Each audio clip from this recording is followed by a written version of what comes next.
வெறுமனே பேசிப் பேசி எண்ணத்தைக் கண்டோம் நாம்.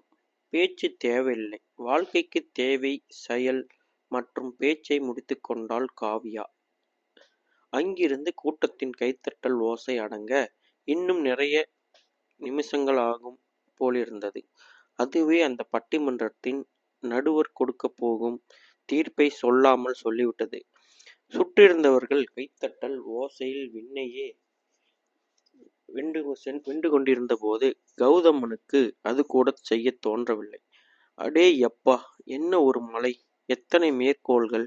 சாதாரணமாய் அருமையான பேச்சுக்கள்! ஜனங்களுக்குத் தூக்கத்தை வரவழைப்பதை விட அருமையான பேச்சு என்று மார்த்தட்டிக் கொண்டான் கௌதமன்.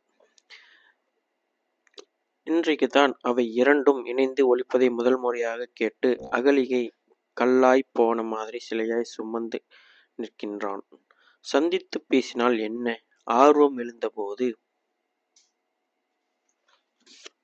அந்த பெரிய மண்டப ஆலின் வாசலில் நின்று ஆட்டோவில் அவள் ஏறிக் கொண்டிருந்தாள். 2 அடி வைத்துத் தாவிப் போய் அவளை நெருங்கினான். எக்ஸ்கியூஸ் மீ, என் பெயர் கௌதமன். ரொம்பவும் அற்புதமாய் பேசுனீங்க. நியாயமாய் பாயிண்டுகளை எடுத்து வச்சீங்க. அளவான அழுத்தத்துடனும் குரலில் ஏற்றத்தாழ்வுகள் கொடுத்து oh very great, glad to meet you என்று ஆங்கிலத்தில் உரையாடினான். தேங்க்யூ. அவள் வெட்கத்தில் நெளிய கண் சிவந்து முகம் குனியவில்லை. ரொம்பம் புகழாதீங்க என்று பிகு செய்யவில்லை அவள். இவன் தன் பங்கிற்கு அவளிடம் பெருமையாக கூறிக்கொண்டே இருந்தான் அவளைப் பற்றி. என் மனசில் பட்டதைத்தான் நான் பேசினேன். கைத்தட்டலுக்காகவோ பட்டிமன்ற வெற்றிக்காகவோ பேசுவதை ஆணவமற்ற குரலில் சொல்லிவிட்டு அப்ப பார்க்கலாமா என்று நேரடியாக விடைபெற்ற விதம் அவனுக்கு இன்னும் அதிகமாய் பிடித்திருந்தது. நான் உங்களை எங்கே சந்திக்கலாம் என்று அவள் நேரடியாக கேட்டாள். அப்போது அவன்தான் வலிய வேண்டியதாய் இருந்தது. சும்மா இல்லை. சும்மா ஜஸ்ட் எதுக்காவது தேவைப்பட்டால் இதோ இது என் விசிட்டிங் கார்டு என்று கொடுத்துவிட்டு கிளம்பினார். ஆட்டோ கிளம்பி ஓசை இவனை தாண்டும் வரை அதை பார்த்து கொண்டிருந்தான். பார்வையோ விசிட்டிங் கார்டுக்கு திரும்பினான்.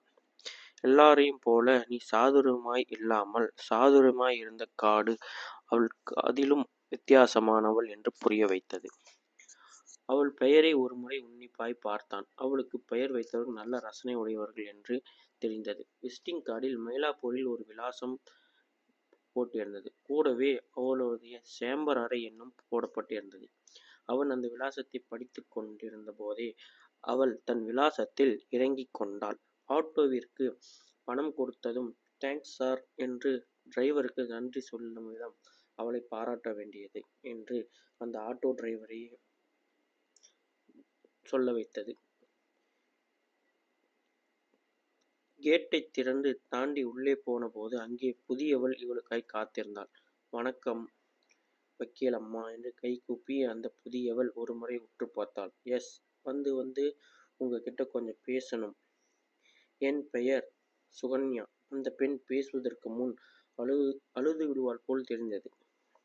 நீங்கேன் அர்ஜென்ட்டாய் என் கூட பேசியே ஆகணுமாமா என்று கேட்டாள். மணிக்கட்டை திருப்பி வாட்சை பார்த்தாள். இப்போதான் நான் சாப்பிடுற நேரம். கூடுமான வரை எதிலும் நேரம் தவறாமல் பார்த்துக்கிறது என் வழக்கம். என் ஒருத்திக்குத்தான் உள்ளே சாப்பாடு எடுத்து வச்சிருக்கேன். உங்களையும் சாப்பிட சொல்ல முடியவில்லை. மன்னிச்சிருக்குங்க. 2 நிமிஷம் வெயிட் பண்ணி சாப்பிட்டு வந்துடுறேன். வாசல் கதவை திறந்தாள். சீக்கிரமாய் சாப்பிட்டு விட்டு கையை டவலால் துடைத்தபடியே வந்தபோது அந்த பானுமதி நகம் கடித்துக் கொண்டிருந்தாள். சொல்லுங்க சோன்யா, நான் உங்களுக்கு என்ன செய்யணும்? என்னை ஒரு கயவன் ஏமாத்திட்டான் அம்மா. எனக்கு நியாயம் வேணும் என்றுதான் முதலில் ஆரம்பித்தாள். எத்தனை சுருக்கமாய் முடியுமோ அத்தனை சுருக்கமாய் சொல்லுங்க சுகன்யா. இந்த கேஸை நான் எடுத்துக்கிறதுனா தீர்மானமான பிறகு ஒவ்வொரு சின்ன விவரத்தையும் கேட்டுக்கிறேன் சொன்னாள் சுகன்யா. அந்த கயவன் என்று குறிப்பிட்டு நபரை தன் வாழ்க்கையில் சந்தித்தது பட்டு மிகச் சுருக்கமாய் சொன்னாள். அவனது இனிய வார்த்தைகளும் தனக்கு ஆதரவற்ற நிலையும் எப்படி சூழ்நிலை ஏற்படுத்தி கொடுத்தன என்பதை தன் விரிவாக கூறினாள் சுகன்யா. அவன் தன் ஆசைக்கு இணங்க வைத்து பிறகு எத்தனை அழகாய் அவளை கழற்றிவிட்டான் என்பதையும் கூறிக்கொண்டாள். தங்கள் அவசர கல்யாணத்துக்கு எந்தவிதமான ஆதாரமும் சாட்சியும் இல்லை என்பதை இப்போது வயிற்றில் அவன் குழந்தை வளைய வந்து கொண்டிருக்கிறது என்பதையும் சொன்னாள் சுகன்யா. சரி, நான் இப்போ என்ன செய்யணுங்கிறத உன்னை அவனுக்கு கல்யாணம் பண்ணி வைக்கிறேனா வச்சுக்குவோம். ரெண்டு பேரையும் உன் குழந்தையும் சேர்த்து சொல்றேன். 2 பேரையும் அவன் வச்சு காப்பாத்துவான்னு என்ன நிச்சயம்? அப்படி செய்யணும்னா நீங்க தான்மா எடுத்து சொல்லணும். சரி, ஒன்று செய்வோம். இந்த மாதிரி விஷயங்களுக்கெல்லாம் கோர்ட்டில் போனால் உங்களுக்கு தான் ஏகப்பட்ட செலவு ஆகும். கொஞ்ச கால தாமதமும் ஆகும். போதா குறைக்கு உன் பக்கம் சாட்சி கீச்சி எதுவும் இல்லை. இந்த பெண்ணை நான் பார்த்துக்கிறது சாதாரணமாய் சந்தித்து பேசினேன். இவள் கர்ப்பத்துக்கு நான் காரணம் இல்லைன்னா அந்த அயோக்கியன் கற்பூரம் அணைச்சானா, அப்புறம் மெடிக்கல் டெஸ்ட், DNA டெஸ்ட், அது இதுன்னு போய்க்கொண்டே இருக்கும். கேஸும் வெளுத்தடித்து கொண்டே இருக்கும். அப்போ அப்படியெல்லாம் அவமானப்படாம வேற ஏதாவது வழி இருக்கான்னு சொல்றீங்களா? அந்த சுகன்யா கன்னத்தில் நீர்க்கொட்டை துடைக்க மறந்து ஆர்வம் உந்த கேட்டாள். இருக்குமா, வெளியே வச்சு 2 பேர்கிட்டையும் பேசலாம். உன் முகத்தை பார்த்தால் உன் பக்கம் நியாயம் இருக்கிறதா தோணுது. இருந்தாலும் 2 பக்கமும் விசாரித்தால்தான் ஒரு முடிவுக்கு வர முடியும். அந்த ஆளோட பெயர் விலாசம் எல்லாம் கொடுத்து விட்டு போ என்றாள். அம்மா வந்து அவரின் விலாசம் இத்தனை நேரமாய் நான் காரணத்தோட தான் சொல்லலை. என்ன காரணம்? புறவை உயர்த்தி கேட்டாள். வந்து என்னோட தனிப்பட்ட வாழ்க்கையை பாதிக்க கூடாதுன்னு தான் நான் இப்போ சத்தட்டோட உதவியை நாடுறேன் தவிர அவரோட வாழ்க்கையை பாதிப்புக்குள்ளாக்குறதில் எனக்கு எந்த பிரியமும் கிடையாது. அதனால இன்னமும் புரியவில்லை காவியாவுக்கு. இந்த விலாசத்தை வச்சுக்கிட்டு அவரை போய் யாரும் மிரட்டவோ பணிய வைக்கவோ கூடாது. நேர் வழியிலே என் விருப்பத்தை நிறைவேற்றிக்கத்தான் விரும்புகிறேன். நியாயமான ஆசைதான். ஆனால் போன நூற்றாண்டு பெண் மாதிரி அவருக்கு பறிஞ்சிட்டு வர மாதிரி தெரியுதே. குரலில் கேலி இல்லை. ஆனால் நிறைய கவலை இருந்தது. என் கவலை அவரை பத்தி இல்லம்மா. அவரோட குழந்தை குட்டிக்கு அவமானம் வந்துடக்கூடாது இல்லையா?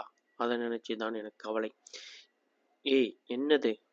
அப்படியே உணர்ச்சி காட்டாமல் சமமாய் இருக்கும் காவியாவின் முகத்தில் கூட சின்ன வியப்பு தெரிந்தது.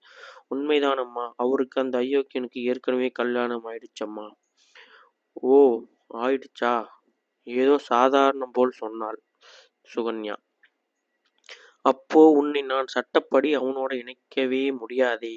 முதல் கல்யாணம் தான் கோர்ட்டில் செல்லும். முதல் மனைவி ரெஜிஸ்டர் கல்யாணம் பண்ணிக்கிட்டு இருந்தால் இன்னும் சுத்தம்.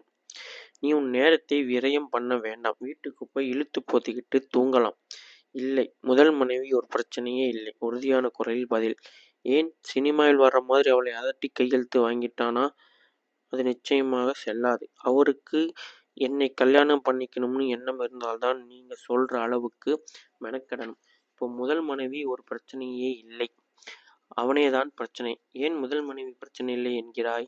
அவள் காரணத்தை சொன்னாள். கூடவே அந்த ஏமாற்று பேர்வழியின் பெயரைச் சொன்னாள். அத்தனை நேரம் உட்கார்ந்திருந்த காவ்யா தடக்கென்று எழுந்து நின்று விட்டாள். என்னது? ஒரு வாரம் கூட பொறுக்க முடியவில்லை போலும். அவள் கார்டில் இருந்த விலாசத்தை கண்டுபிடித்து அவன் காலிங் பெல்லை அழுத்தி விட்டான்.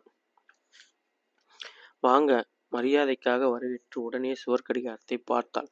இன்னும் 1/2 மணி நேரம் நான் வெளியே கிளம்பிட்டிருக்கேன். தெரியும். 10 மணிக்கு நீங்க ஒரு சபாவில் பேசப் போறீங்க. பேப்பர்ல தான் பார்த்தேன். நான் உங்களை டிராப் பண்ணிடுறேன். இல்லை மிஸ்டர் கௌதம். யாரும் என்னை டிராப் பண்றது எனக்கு பிடிக்காது. அவள் சாதாரணமாய்த்தான் சொன்னாள். அவன் பெரிய ஜோக் போல் சிரித்தான். அன்னைக்கு உங்க பேச்சை கேட்டதுலேருந்து எனக்கு தூக்கமே வரலைங்க காவ்யா. இது மாதிரி ஒரு பெண் பேச முடியுமான்னு எனக்கு அன்னையிலிருந்து சந்தேகமாகவே இருந்தது. அவள் கோபம் இடைமறித்து, ஏங்க, பெண் பேசக்கூடாதா? பெண் பேசவே கூடாதா என்று சொல்கிறீர்களா என்று கோபத்துடன் கடிந்து கொண்டாள் காவ்யா. சமாளிக்காதீங்க. ஒரு பொண்ணு அழுத்தி பிடிச்சிட்டு பேசாதீங்க. அறிவுக்கும் திறமைக்கும் ஏத்தாப்புலாய் இருந்தால் என்ன? உண்மைதாங்க. நான் உங்களை மாதிரி பட்டிமன்றம் பேச்சாளன் இல்லை. ஏதோ வாய் தவறி சொல்லிவிட்டேன். என்னை மன்னித்துக்கொள் என்று காவியாவிடம் மன்னிப்பு கேட்டான் கௌதம் வலிந்து கொண்டே. பின்னே என்ன? இதுக்கு எந்த பேச்சு திறமையும் வேணாம். யாரோ ஒரு ஆண் பிள்ளை ஒரு பெண்ணை கெடுத்துவிட்டு அவளை ஏமாத்தி கை கழுவி விட்டான். ஒரு கட்சிக்காரர் வந்து அழுதாங்க. அதுக்காக மிஸ்டர் கௌதமன் உள்ளிட்ட அனைத்து ஆண்களையும் ஏமாத்தி கைக்காரர்கள் நான் சொல்லவில்லை. அவன் நிஜமாகவே திகைத்துப் போனான். இவள் கோபம் இப்போது யார் மீது? நான் கிளம்பணும் என்ற தொனியில் நீ கிளம்புகிறாயா இருந்தது.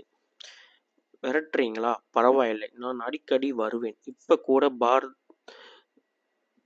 பேப்பரில் நீங்கள் ஒரு சபாவில் வந்து உங்க பேச்சு கேட்கப் போறேன். ஆனால் ஒண்ணு நிச்சயம், பேச்சுக்கு நமக்கு முக்கியமில்லை, செயல்தான் தேவைன்னு அன்னைக்கே பேசுனீங்க. உண்மையில் அது போல வாழவும் செய்யறீங்கன்னு தெரியுது. ஆமாம், உங்க வீட்டில் நீங்க மட்டும்தானா? வந்து குடும்பத்தினரும் யாரும் அது தெரிஞ்சுக்கிட்டு நீங்க என்ன செய்ய போறீங்க?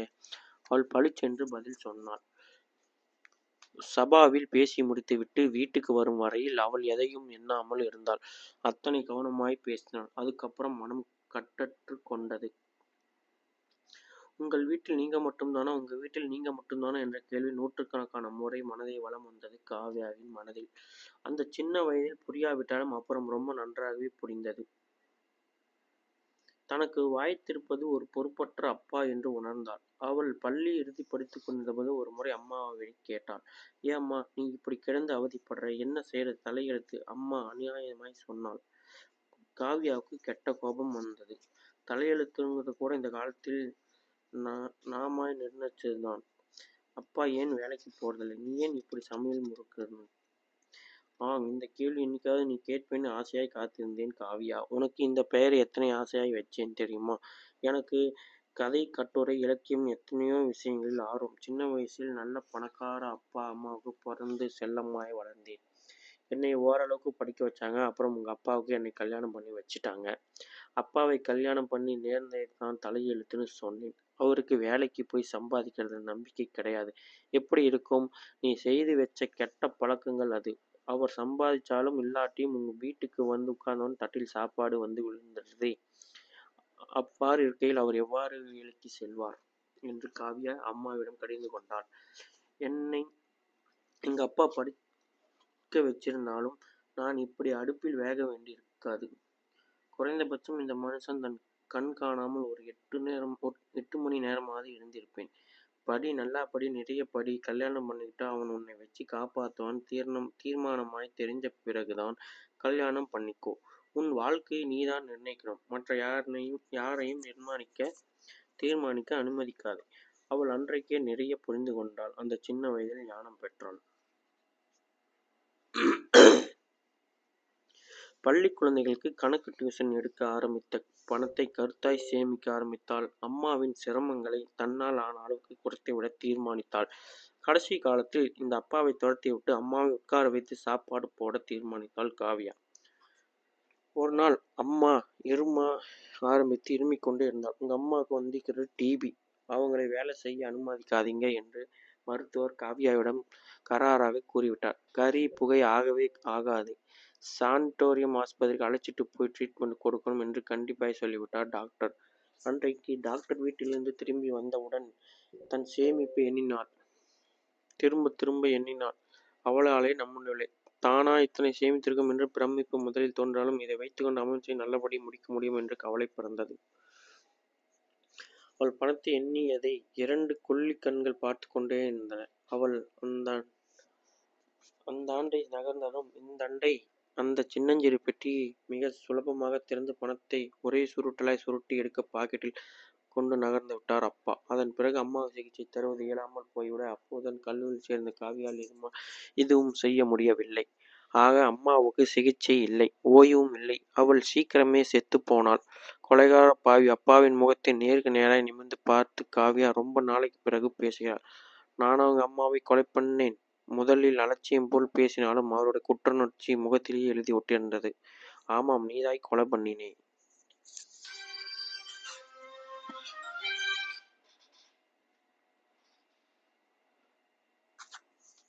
நீ சம்பாதிச்ச